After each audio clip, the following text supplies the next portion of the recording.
身心障碍者要找头路，也是日常生活拢会拄到真侪难关。高雄市社会局甲民间合作出一本手册，甲因做工课，佮生活会拄到的状况来呈现，互大家看。这位是心智障碍青年小军，社工透过手册，用简单白话方式介绍伊伫饭店做工课爱注意啥物。这是全国第一本针对身心障碍者需求编写手册，内容有连续生活辅导，佮有工课注意的事项等等，将文字转化做图样，互心智障碍者会当看有了解，嘛勇敢表达伊的需求。还会夹面包、包面包，还有面包上架，还要帮客人结账，钱要算对，不可以算错。率全国之先编这个身心障碍的评估需求评估的工作手册的易读版。那透过这样的易读版呢，能够在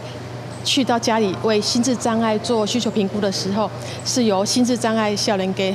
会当家己看这本册，然后自家己讲出家己想要去倒位。为着要让这本手册更加容易让身心障碍朋友了解，社会局甲协会培训10个月心智障碍者担任品管员，因拢是30到40岁，已经伫外口做工课，嘛上半年以上的课程，做伙编写这本册。课程阁有德国辅助来帮助品管员会当顺利表达因的想法。透过因的这个理解啊，佮甲伊翻译做咱迄个心智障碍者会用的。